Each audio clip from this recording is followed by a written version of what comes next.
En esta sección vamos a ocuparnos de la historia del socialismo en España. No solamente porque se trata del caso que nos afecta a nosotros, sino porque la peculiar evolución del socialismo en este país es, sin duda, muy interesante para cualquiera que intente comprender la esencia del socialismo, su pasado, su tenebroso presente, y su posible futuro. La aparición de las primeras ideas socialistas en España se remonta a la fundación del Partido Demócrata en 1849 como escisión del Partido Progresista. Este partido, de inspiración liberal, progresista y republicana, bebe directamente de la obra liberal de los pensadores de la Ilustración, rechazando la corrupción del liberalismo que los poderosos habían llevado a cabo. En el Partido Demócrata, se puede encontrar por primera vez un programa económico, con influencia socialista, y una base social caracterizada por la fuerte presencia del incipiente movimiento obrero. Pero el socialismo de clase no llegó hasta la fundación de la Asociación Internacional de Trabajadores, AIT, o Primera Internacional, Londres, 1864, cuya llegada a España provocó un debate en el seno de las Cortes sobre su legalización. A pesar de la defensa de la legalidad de la Primera Internacional por parte de los republicanos, esta fue declarada ilegal por el gobierno de Sagasta I, aunque luego fue legalizada por los tribunales, y por el del general Serrano después, con lo que tuvo que pasar a la clandestinidad. En esta Primera Internacional encontramos ya dos familias: los partidarios del socialismo científico, y los partidarios del anarquismo. La sección española de la Primera Internacional tuvo un carácter más influenciado por el anarquismo que por el socialismo científico. La disputa entre ambos movimientos se zanjó con la expulsión de los anarquistas de la Primera Internacional. La AIT se disuelve en 1876, pero asienta las bases del socialismo, y será el germen de la creación de los partidos socialistas y socialdemócratas en toda Europa. El 2 de mayo de 1879, Pablo Iglesias funda, con otras 25 personas, el Partido Socialista Obrero Español, en la taberna Casa Labra, en Madrid. Según el propio Pablo Iglesias, el Partido Socialista es la entera emancipación de la clase trabajadora. Es decir, la abolición de todas las clases sociales y su conversión en una sola de trabajadores libres e iguales, honrados e inteligentes. El programa político del PSOE fue aprobado por 40 personas el 2 de julio de ese mismo año. En 1886, Pablo Iglesias edita el primer ejemplar del Socialista, órgano de expresión del Partido Socialista Obrero Español, y en 1888 funda la Unión General de Trabajadores. Consigue entonces que el socialismo en España tenga voz y actuación por las dos vías posibles: la política, mediante el PSOE, y la sindical, mediante la UGT. En 1889, se funda la Segunda Internacional, a la que el PSOE se afilia. Esta organización será la Unión Internacional de los Partidos Socialistas fundados por todo el mundo, de los cuales el PSOE es el segundo más antiguo, precedido únicamente por el Partido Socialdemócrata Alemán. En 1890 los socialistas, con Pablo Iglesias a la cabeza, celebraron la primera manifestación del 1 de mayo, en la que exigían la jornada laboral de 8 horas, y el fin del empleo de niños en las actividades laborales. En ese mismo año se lleva a cabo el segundo congreso del PSOE, en el que definen su posicionamiento político como un partido republicano de corte socialista y obrera, consiguiendo en 1905 3 concejales en el Ayuntamiento de Madrid: Pablo Iglesias, Francisco Largo Caballero, y Pablo Ormaecha. Pero no fue hasta 1910, cuando, mediante una alianza con los partidos republicanos que se denominó Conjunción Republicano-Socialista, el PSOE consiguió por primera vez representación en las Cortes, en la figura de Pablo Iglesias, que fue reelegido en 1914. El Partido Socialista que, desde su nacimiento, adoptó políticas antimilitaristas, fue firme detractor de la guerra de Marruecos, y apoya las huelgas generales en contra de la guerra, las cuales son fuertemente reprimidas por el ejército, dando lugar a la llamada Semana Trágica de Barcelona. Pablo Iglesias y otros dirigentes socialistas que habían apoyado la huelga son encarcelados. El 24 de febrero de 1918, el Partido Socialista obtiene 6 diputados a Cortes. Pablo Iglesias, Julián Besteiro, Andrés Saborit, Francisco Largo Caballero, Daniel Anguiano, e Indalecio Prieto. Un año después, Pablo Iglesias cesa parcialmente de sus responsabilidades al frente del PSOE a causa de una pulmonía, de la que morirá el 9 de diciembre de 1925, adquiriendo entonces gran relevancia en la dirección del partido Julián Besteiro, Indalecio Prieto, y Largo Caballero. En 1917, estalla la revolución en Rusia. Por primera vez, las tesis revolucionarias de Marx cobran valor real y el marxismo llega al poder a través de una nueva concepción de este, el marxismo-leninismo, que rescata el olvidado término comunismo y lo utiliza como cuña de su ideología. El Partido Comunista de la Unión Soviética convoca a la Tercera Internacional, o Comintern, y en todos los partidos socialistas marxistas se abre el debate sobre su ingreso en ella. En el PSOE se realizan 3 congresos extraordinarios para decidir su posible adhesión a la Tercera Internacional. En el primero, la división entre partidarios y detractores es tan grande que se acuerda un aplazamiento de la decisión y se intenta la convergencia de ambas internacionales en una sola. En el segundo Congreso Extraordinario, el PSOE se muestra favorable al ingreso en la Tercera Internacional, pero no sin antes enviar a 2 delegados a la URSS, que informarán de sus impresiones sobre la Rusia soviética. Uno de estos delegados es Fernando de los Ríos, que en su libro Mi viaje a la Rusia soviética, cuenta cómo, cuando le preguntó a Lenin cuándo se iban a restablecer las libertades en Rusia, este le respondió: ¿Libertad? ¿Para qué? Tras la exposición de Fernando de los Ríos en el tercer Congreso Extraordinario del PSOE, los socialistas rechazaron las 21 condiciones de la Tercera Internacional, permaneciendo en la segunda. No obstante, no todos los socialistas estaban a favor de esta postura. El 15 de abril de 1920 la Federación de Juventudes Socialistas abandonó el PSOE y fundó el Partido Comunista Español.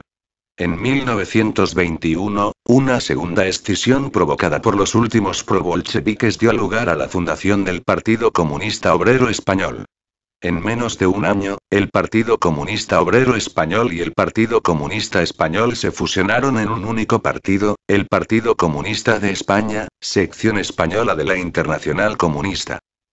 Durante la dictadura de Primo de Rivera, el PCE fue ilegalizado. Pablo Iglesias, como presidente del PSOE, firmó un manifiesto del partido en el que se condenaba la dictadura de Primo de Rivera, pero algunos líderes socialistas, como Largo Caballero, eran partidarios de una cierta colaboración con el régimen para que tanto el PSOE como la UGT pudieran seguir trabajando y existiendo. La postura de este sector era que la instauración de la dictadura de Primo de Rivera respondía únicamente a luchas entre los propios burgueses y que, puesto que esas luchas no afectaban a los trabajadores, debían mantenerse al margen de ellas. El colaboracionismo con la dictadura fue un fracaso y el PSOE terminó desvinculándose del régimen y optando por colaborar con los partidos republicanos burgueses para instaurar la Segunda República en España. Esta colaboración se materializó en el Pacto de San Sebastián. El 14 de abril de 1931 se proclamó la Segunda República en España. Las masas tomaban las ciudades a gritos de ¡Viva la República! Y, en muchas ocasiones, ¡Viva el Partido Socialista! La llegada de la Segunda República supuso la legalización del Partido Comunista, y fue la primera vez que el Partido Socialista ganó unas elecciones generales, obteniendo 115 escaños. A pesar de que el PSOE fue la primera fuerza política, la división interna entre partidarios y detractores de entrar en el gobierno de una república burguesa, unida a las escasas inclinaciones del presidente de la república, Niceto Alcalá Zamora, a entregarle el poder a un partido marxista, hicieron que la responsabilidad de dirigir el gobierno recayó sobre Manuel Azaña Díaz, de Acción Republicana. El PSOE, no obstante, entró en el gobierno, tomando Largo Caballero la cartera de Trabajo, donde implantó la jornada laboral de 8 horas, el derecho a vacaciones, la negociación colectiva, y la ley de jurados mixtos. Indalecio Prieto asumió el Ministerio de Obras Públicas, desde donde trató de llevar a cabo un proceso de modernización de las infraestructuras del país, y Fernando de los Ríos el Ministerio de Educación, donde llevó a cabo una profunda reforma del sistema educativo español. En 1933, la derecha gana las elecciones. En parte por la unidad de los partidos de derechas en torno a la CEDA, frente a la división de las fuerzas izquierdistas, y también debido al abstencionismo predicado por la CNT. En estas elecciones, el PC obtiene un diputado por primera vez en la historia, en la persona de Cayetano Bolívar Escribano. Durante el llamado bienio derechista o bienio negro, los gobiernos radical-cedistas comenzaron un proceso de contrarreforma frente a los avances sociales aprobados en la legislatura anterior. Mientras tanto, la CEDA afianzaba cada vez más sus relaciones con partidos fascistas tanto del exterior, como el Partido Nacional Fascista, de Italia, como del interior, Falange Española. El temor de la clase trabajadora a que la CEDA intentase suprimir la democracia republicana para imponer una dictadura fascista era, cada vez más, una realidad. El PSOE advierte que si la CEDA entra en el gobierno, los socialistas promoverán una huelga general revolucionaria que defienda a la clase trabajadora del fascismo. La revolución comienza con un paro en toda España y, posteriormente, se transforma en un proceso revolucionario que tiene como objetivo la toma del poder por parte del Partido Socialista con el fin de implantar un programa de carácter socialista, revolucionario y marxista. La revolución fue apagada rápidamente en todo el país, salvo en Asturias, donde continuó hasta que fue brutalmente reprimida por el ejército, represión que continuó hasta el triunfo del Frente Popular en 1936. Pero de eso ya hablaremos. Fue también en esta legislatura, en concreto en 1935, cuando se fundó el Partido Obrero de Unificación Marxista, POUM. Este partido se constituyó como un partido marxista, que se oponía a la burocratización y falta de libertades propia de la visión estalinista de la Internacional Comunista. En marzo de 1936, las Juventudes Socialistas Españolas y la Unión de Juventudes Comunistas de España, se fusionan en una única organización, la Juventud Socialista Unificada, JSU, liderada por el militante socialista, aunque por aquel entonces ya había asumido una ideología leninista, Santiago Carrillo. En 1936, el Frente Popular ganó las elecciones. El Frente Popular era una organización heterogénea de diversas fuerzas de izquierdas que incluían a republicanos, socialistas, comunistas, y nacionalistas de izquierdas. La coalición izquierdista tenía un programa reformista, como la defensa de las reformas sociales aprobadas durante el gobierno de Azaña, que estaban siendo paralizadas o eliminadas por los posteriores gobiernos conservadores. También surgía como respuesta para pedir la liberación de los detenidos y sometidos a proceso por responsabilidades en los hechos ocurridos durante la Revolución de Asturias en 1934 y ante el avance en Europa del fascismo de Hitler o Mussolini. En ese momento también en el vecino país de Francia gobernaba el Frente Popular francés. La derecha no aceptó la legítima victoria del Frente Popular en las elecciones y organizó un golpe de Estado el 18 de julio que desembocó en la guerra civil. En la zona sublevada toda organización política que no perteneciera al Movimiento Nacional, FED de las Jons y el Sindicato Vertical, fue ilegalizada y perseguida, y sus militantes fueron brutalmente asesinados. En el bando republicano, Largo Caballero asumió la presidencia del gobierno en sustitución del republicano José Giral. Su oposición a las pretensiones del PC de ilegalizar el POUM, sumado a la tensión interna en el PSOE entre prietistas y largocaballeristas, terminó con la destitución de Largo Caballero de la presidencia del gobierno, que recayó en el doctor Juan Negrín, también socialista. Negrín cortó los vínculos del gobierno con los anarquistas, afianzó las relaciones con los comunistas e inició un proceso para ilegalizar el POUM. Durante el juicio contra el POUM, Largo Caballero intervino posicionándose en contra de dicha ilegalización. El resultado de la guerra civil fue la victoria de los sublevados, que impusieron una dictadura bajo la figura del general Franco, el cual asumió la jefatura del Estado, del gobierno, del ejército, y del partido único. Durante más de 40 años de terrible dictadura las fuerzas de izquierdas fueron duramente reprimidas. El PSOE siguió trabajando por la democracia desde el exilio. La nueva ejecutiva del partido se desvinculó del gobierno de Negrín, e Indalecio Prieto se convirtió en la nueva cabeza visible del partido. Prieto trató de derribar el régimen franquista por la diplomacia, negociando con Juan de Borbón la posibilidad de la instauración de una monarquía parlamentaria con tal de que volviera la democracia a España. La conjura fracasó y el dictador siguió en el poder hasta su muerte.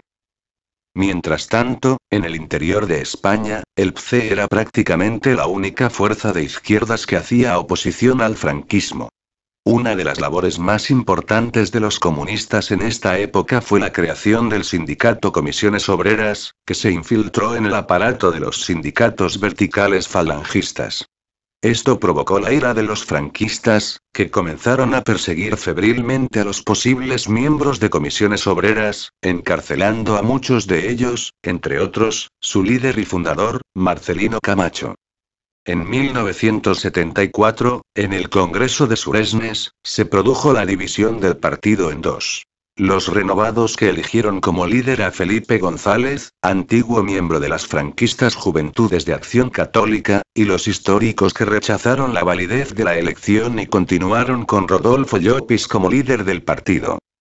La llegada de las elecciones de 1977 pilló al PSOE en medio de esta división. Como consecuencia, por aquella época había dos partidos que se autodenominaban Partido Socialista Obrero Español, el renovado de González, y el histórico de Llopis. Los dos se presentaron a los comicios, pero el primero tenía el apoyo económico de la CIA, el SPD alemán, y el Partido Demócrata de los Estados Unidos, y el segundo contaba solo con las cuotas de sus militantes. Era inevitable que el PSOE renovado se hiciera con el voto socialista, y el histórico tuviese pésimos resultados, como así fue. La UCD gana esas elecciones con 166 escaños, por detrás queda el PSOE renovado, con 118, en tercera posición quedó el PCE, con 19 diputados, y en quinta posición, por detrás de la Alianza Popular de Manuel Fraga, la coalición PSPUS, con 6 escaños. Obtienen también representación un amplio abanico de partidos nacionalistas. Los renovados habían conseguido ser la segunda fuerza política, mientras que los históricos quedaban fuera del Parlamento. El histórico Partido Comunista, que había sido el partido que más había combatido la dictadura franquista, quedó en un tercer puesto. En mayo de 1979 se celebra el 28 Congreso Federal del PSOE, en el que Felipe González propone que el partido abandone el marxismo. En palabras de Felipe González: si alguien me dice que hacemos esto porque queremos 8 millones de votos, le diré que sí, que queremos y necesitamos 8 millones de votos. No tengo inconveniente en que se me llame socialdemócrata. La militancia socialista se indignó ante tal despropósito, y los argumentos de González fueron desechados. Como dijo Pablo Castellano durante aquel congreso, renunciar al marxismo significa renunciar al sentido revolucionario del partido de Pablo Iglesias. El Congreso termina con el PSOE aún marxista, y Felipe, que no se resigna en sus pretensiones de hacer que el PSOE abandone sus principios, dimite como secretario general a modo de ultimátum. Tras la dimisión de González, las principales cabezas del sector crítico con Felipe, la izquierda del partido, comienzan a reunirse para postular una posible candidatura, alternativa a la de González, que represente los ideales marxistas del PSOE. Se estaba hablando de presentar a Tierno Galván como candidato a la Secretaría General, cuando le llegó un mensaje de la embajada americana que alertaba sobre un posible golpe de Estado, si de aquel congreso salía una ejecutiva escorada hacia la izquierda y dirigida por él. Simultáneamente, el Partido Socialdemócrata Alemán advertía que si hay marxismo, no hay Marcos. El efecto conseguido fue el deseado. Se sembró entre los militantes socialistas el temor a un golpe de Estado y al corte de financiación del partido, que podía hacer imposible que el PSOE derrotase a la UCD. Así fue como se consiguió evitar que los críticos presentaran una candidatura alternativa. Finalmente, aquel 28 Congreso del PSOE acabó incompleto, y se convocó un Congreso extraordinario apenas unos meses después, tiempo insuficiente como para articular a toda una candidatura alternativa ante la repentina dimisión de González, pero tiempo suficiente para que el aparato del partido, en manos de los felipeguerristas, pudiera cambiar las reglas del juego, modificando la proporcionalidad de los delegados para el próximo cónclave socialista. Esto permitió una clara mayoría de los delegados felipistas en el próximo Congreso que, unida a la dificultad que encontraron los críticos para presentar una candidatura, dio la victoria a Felipe González. Y así fue como el PSOE dejó de ser marxista. En 1981, el Ministerio del Interior del gobierno de Adolfo Suárez, decide reconocer las siglas del PSOE únicamente para el Partido Renovado que encabeza Felipe, ya sin marxismo, obligando al PSOE histórico a renunciar al nombre del partido de Pablo Iglesias. Finalmente, los históricos deciden renombrar al partido como Partido Socialista, PS. Pasados los plazos legales para impugnar la inscripción, pero alarmados por el creciente activismo del partido, el gobierno cancela su registro. El secretario general manda una carta al rey, de la que no hubo contestación, pero a los pocos días se restablecía el registro. Gracias a ello el Partido Socialista, PS, pudo entrar en la campaña electoral de octubre de 1982, y dado el número de candidaturas que presentaba en toda España se le otorgaron amplios espacios oficiales en los medios de comunicación. Sin embargo, el día de la votación, el 28 de ese mes, mediante telegrama de la Audiencia Nacional a los colegios electorales, se volvió a cancelar el registro del partido en lo que seguramente constituye un caso único en el mundo. Finalmente sería el PSOE el ganador de esas elecciones de 1982, que obtuvo la mayoría absoluta con 202 escaños. Tal vez los resultados habrían sido algo diferentes si el PS hubiera podido presentarse. Tal vez el PSOE no hubiera monopolizado el socialismo parlamentario, y hubiera tenido que gobernar de forma diferente. El caso es que no fue así, y el gobierno del PSOE no se caracterizó precisamente por ser un gobierno de izquierdas. El 28 de octubre de 1982, el PSOE gana las elecciones generales. Felipe González es elegido presidente y forma un gobierno lleno de figuras del felipismo. No aparece ningún representante del sector crítico, como Pablo Castellano o Gómez Llorente, pero sí que hay, en cambio, antiguos miembros de la UCD, como Fernández Ordóñez. El PSOE había llegado al gobierno prometiendo una gran cantidad de reformas sociales, como igualar la pensión mínima al salario mínimo o sacar a España de la OTAN. Pero, una vez en el poder, no hizo más que políticas de derechas, bajó las pensiones a la par que subían los precios y se mostró favorable a la permanencia de España en la OTAN, por seguir con los ejemplos anteriormente citados. Esto mostró un gran descontento entre sus bases y en especial en la corriente crítica izquierda socialista, formada en 1979 por los contrarios a abandonar el marxismo, y liderada por Pablo Castellano y Gómez Llorente.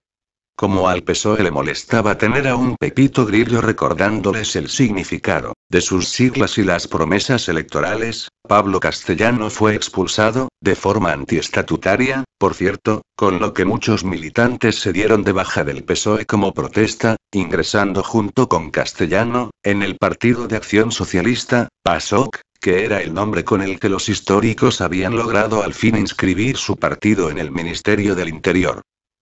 A partir de este momento el PSOE ya no podía ser considerado un partido socialista, y su viaje hacia la derecha continuó hasta el día de hoy, siendo más que evidente su afinidad por las ideas neoliberales, la defensa del capitalismo salvaje, y un escaso carácter demócrata.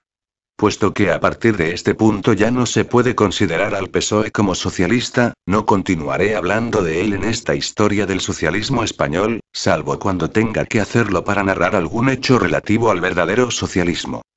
Ante la derechización del PSOE y la pérdida de un referente de izquierdas, varios partidos de ideología socialista, comunista, o republicana de izquierdas, se reunieron para fundar el 27 de abril de 1987 una coalición electoral que luchase contra las políticas derechistas del partido de Felipe González. Así fue como nació Izquierda Unida. Los partidos que fundaron aquel movimiento político y social que luchaba, y sigue luchando, por una sociedad más justa, democrática, libre e igualitaria, fueron los siguientes. Partido Comunista de España, C, Partido de Acción Socialista, PASOK, Partit Socialista Unificas de Cataluña, PSUC, Izquierda Republicana, IR, Federación Progresista, FP, Partido Humanista, Partido Carlista, Partido Comunista de los Pueblos de España, y el Colectivo de Unidad de los Trabajadores, Bloque Andaluz de Izquierdas, CUTBAI. De esta forma los socialistas encontraron una nueva casa, junto a los comunistas y los republicanos de izquierdas. Izquierda Unida consiguió rápidamente que comunistas y socialistas aumentaran notablemente su presencia en las instituciones. Así el PASOK conseguiría 2 diputados en las Cortes, un eurodiputado, diputados autonómicos en Asturias, Madrid y Andalucía, y múltiples concejales repartidos por toda España. En 2001 el Partido de Acción Socialista abandona Izquierda Unida, debido a las discrepancias del PASOK con el coordinador de Izquierda Unida, Gaspar Llamazares. No serían los únicos, ya que Izquierda Republicana y otras formaciones irían abandonando Izquierda Unida por aquellas fechas. No obstante, no todos los militantes del PASOK abandonaron la coalición, algunos se quedaron dentro de Izquierda Unida, creando corrientes de ideología socialista, pero no se volvió a crear un gran partido socialista a nivel nacional dentro de Izquierda Unida. El PASOK continuó su trayectoria en solitario, presentándose a varias elecciones. En 2004 se presentaron al Senado en coalición con Izquierda Republicana, bajo el nombre de Coalición Republicano Socialista. No obstante, el PASOK va poco a poco disipándose, hasta que un día simplemente deja de existir.